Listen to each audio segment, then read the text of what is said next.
Unajua ni aje? For some reason I just had to react on these guys. These guys are called the Mic Cheque Podcast. And the YouTube channel is called Upside Digital Networks, but it's spelled as or rather it's written as UPSYD. So if you're what's the word? If you're uneducated, if you're very primitive, then you'd pronounce it as oopsid. Yeah, but I guess the point is that ilikuwaga channel huo msa alianzisha ya cafe, ilikuwa cyber. Channel ilikuwa ya cyber content.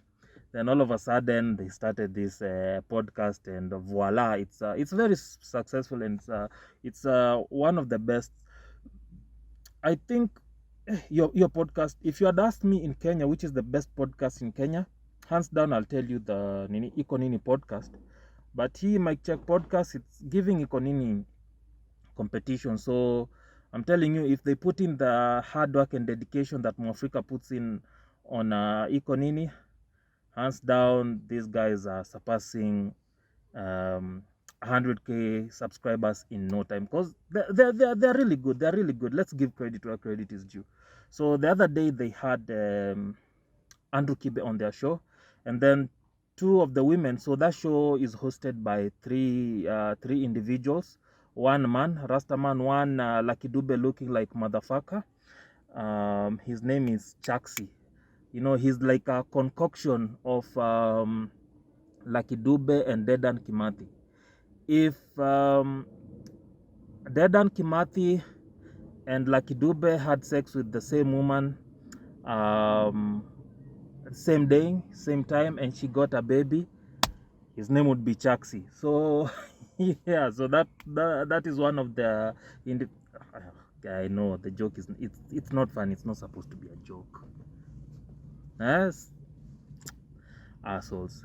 Sawa. So yeah, so that is Chaxy, and then there's two women up. There's one lady called Mariah, and then there's that other guy. It's another lady another lady who looks like a guy. His name is or rather her name is what's her name? Nobody knows who the fuck she is.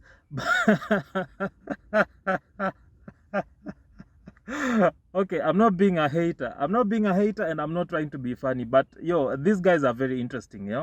I'm just trolling, bro. Yeah. So they hosted Andrew Kibe, but the two ladies, okay, the other guy is not a lady, but he looks like a lady. So that one lady looking like a motherfucker, and the Malaya lady did not show up. So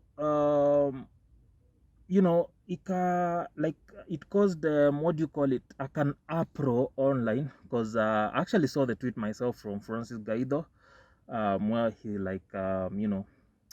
bashed them kidogo, went ham on them kidogo, and what do you call them, prior clips came up of them saying of how they don't endorse or rather how they don't like Andrew Kibe, all that bullshit.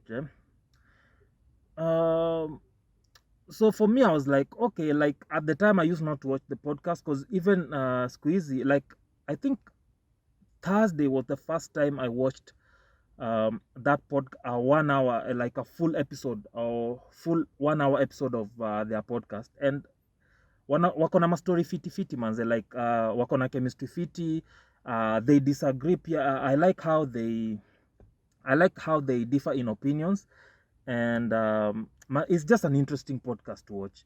It's not even slightly, it's very, very different from Iko Nini, and I guess that's what makes it unique.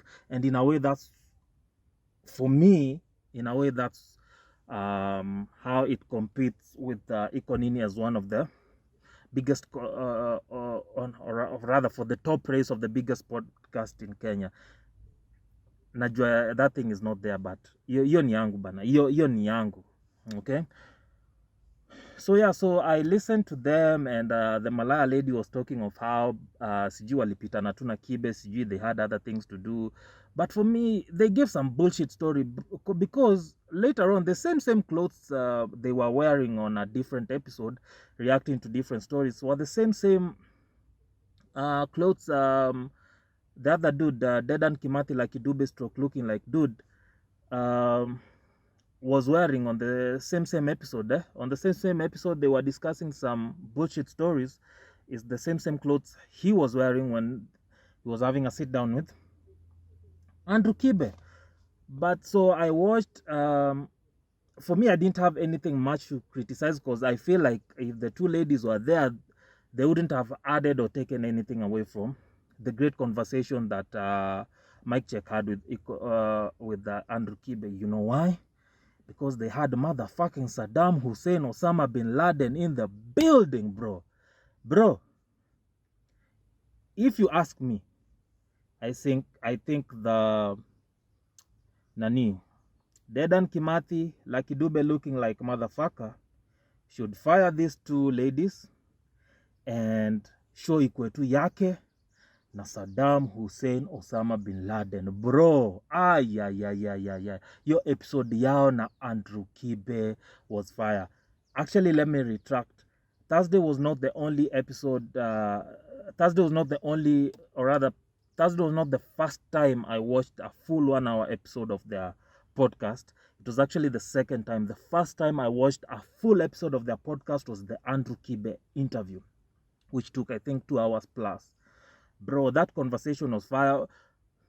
Of course, nobody agrees with most of the bullshit that Andrew Kibe says, but Andrew Kibe is just an interesting character. I think he's just an interesting character to have a conversation with. He's just an interesting character to pick his mind on some of the bullshit he says and the bullshit he believes in. You know, and when it comes to the two ladies from Mic Cheque Podcast, manze, I think Malaya is more of a nani.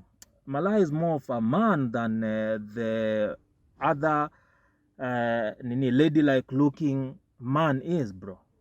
Like Malaya is not into her emotions of yes, she's into her emotions, but we understand women are like that. Women are into their emotions. But this other guy, bro, even if you look like a lady, bana, you can't look like a lady and act like a lady, bro, and you're a man, you know.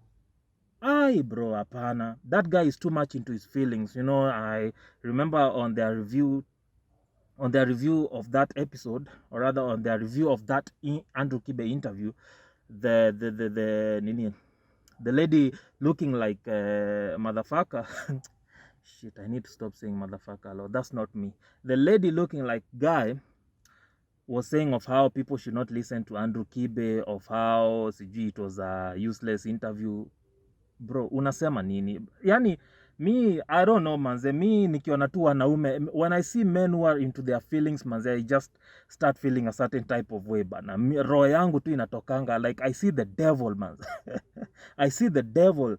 I see the devil needs to be exorcised from this guy, bana. He's too effeminate, bana. He's too effeminate. I don't like that. African men should not be effeminate.